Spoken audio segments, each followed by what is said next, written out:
Hi అండి, సంపూర్ణ బ్లాగ్స్కి స్వాగతం. ఈరోజు మా అమ్మకి బాగా ఇష్టమైన బీట్రూట్ తోటి పింక్ పాలు రెడీ చేసి ఇస్తానండి. రక్తాన్ని బాగా మెరుగుపరుస్తుంది. అసలే మా మీద అబాండాలు వేశారు మా మాతాజీ గారు.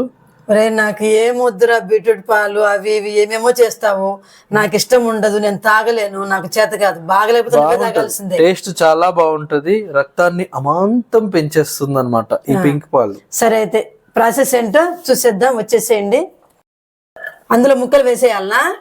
అంతే. ముందు తొక్క తీసేసుకొని చిన్న చిన్న ముక్కలుగా కట్ చేసేసుకొని వీటిని కుక్కర్లో పెట్టేసి ఉడికిస్తున్నాను. అయితే ఇవి కొంచెం మట్టి వాసన ఉంటాయి కాబట్టి ఆ వాసనని తగ్గించడానికి ఒక 5-6 యాలకులు, వాటితో పాటు పోషకాలు బాగా ఉండడానికి ఒక 10 జీడిపప్పు, వీటితో పాటు కాస్త బాదం కూడా.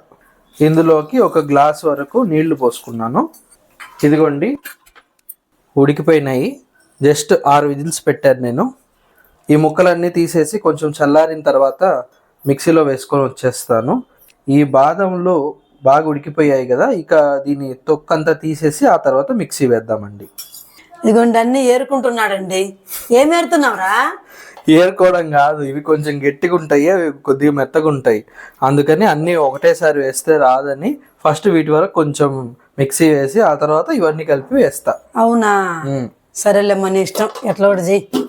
ఈ బాదంలు జీడిపప్పులు కొంచెం నలిగిపోయాయి కదా, ఇప్పుడు బీట్రూట్ అంతా వేసేసి అనేస్తా మళ్ళీ. వేసేసి. చూసావా పొగలతో ఎంత బాగా వచ్చిందో. అంటే మామూలు కొంచెమే పేస్ట్ అయింది, అందుకని ఆ ఉడికించిన నీళ్లు కొన్ని పోసి బాగా మెత్తగా అయిపోయేలాగా వేసుకున్నాను. ఇట్లా అని చూస్తే ఇంకా అసలు ఏమీ తగలకూడదు అనమాట, మెత్తగా అవ్వాలి. నెయ్యి పోసుకొని చిన్న చిన్నగా కట్ చేసి పెట్టుకున్న బాదం పలుకుల్ని అందులో వేసి వేయిస్తున్నాను. ఇదిగోండి, ఇవి కొంచెం కలర్ చేంజ్ అయ్యాయి కదా, ఇలా చేంజ్ అయ్యేలాగా వేయించేసాను. ఈ గ్లాస్ నిండా నేను పాలు తీసుకున్నాను. మా అమ్మతో పాటు మేము కూడా తాగుదామని 2వ గ్లాస్ కూడా పోసేసానండి. చూడండి, నాకు రక్తం ఇస్తామని చెప్పానని వాళ్ళు రక్తం తెచ్చుకుంటారంట, అంతే కదండి. మరి స్టవ్ ఆన్ చేశానండి. ఈ పాలు కాగే లోపల ఈ బెల్లం ఉంది కదా, దీన్ని దంచుకొని వచ్చేసాను, పొడి పొడిగా అయిపోతుందని. ఒకరికి 2 స్పూన్లు ఈ పేస్ట్ వేస్తున్నానండి. మేము 3 ఉన్నాం కదా, 6 స్పూన్లు వేసేస్తున్నాను. ఇంత పేస్ట్ మిగిలిపోయింది కదా, ఏం చేస్తారు అని అనుకుంటున్నారా? ఏం లేదండి, దీన్ని ఫ్రిడ్జ్లో పెట్టేసుకుంటే ఒక 1 వారం రోజులైనా బాగుంటుంది. ఇవి బాగా తెరులుతున్నాయి చూడండి, పైకి వచ్చేస్తున్నాయి. ఆ యాలకులు, బాదము, జీడిపప్పు ఆ వాసన అంతా వచ్చి అసలు చాలా బాదం పాలలా వాసన వస్తున్నాయి ఒక మాటలో చెప్పాలంటే. ఇదిగోండి, ఇది అయిపోయింది కదా, ఇంక ఇప్పుడు గ్లాస్లో పోసేసుకుందాం. ఇంక ఇప్పుడు నేను బెల్లం వేసి కలిపేస్తున్నానండి. అదేంటి ఇందాక పాలల్లోనే వేసేయచ్చు కదా అని మీరు క్వశ్చన్ అడగచ్చు.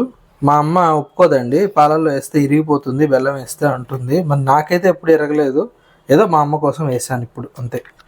బెల్లం కరిగిపోయాక అయ్యో ఈ బాదములు పైన ఉంటాయి అనుకున్నానండి, లోపలికి వెళ్ళిపోయాయి.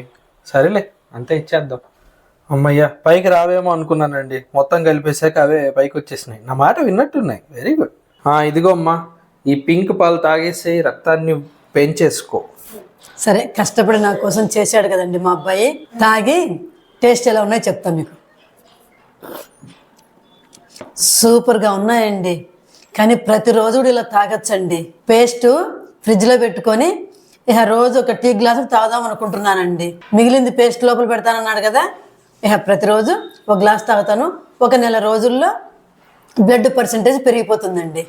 చూసారా, ఇందాక ఇస్తానంటే బీట్రూట్ పాలు అబ్బిబ్బే టేస్ట్ బాగోదని చెప్పింది, ఇప్పుడు చూడండి టేస్ట్ బాగుందని చెప్పి రోజు తాగుతా అని చెప్పి. కానీ అట్లుంటది మనం చేస్తే. బాగా చేశాడండి, చాలా బాగా చేశాడు.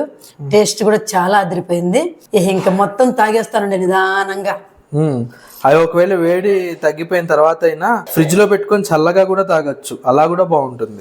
అది ఒకసారి ట్రై చేద్దాము. ముందు ఇది తాగుతాను. ఈ రెసిపీ కనుక నచ్చితే లైక్, షేర్, సబ్స్క్రైబ్.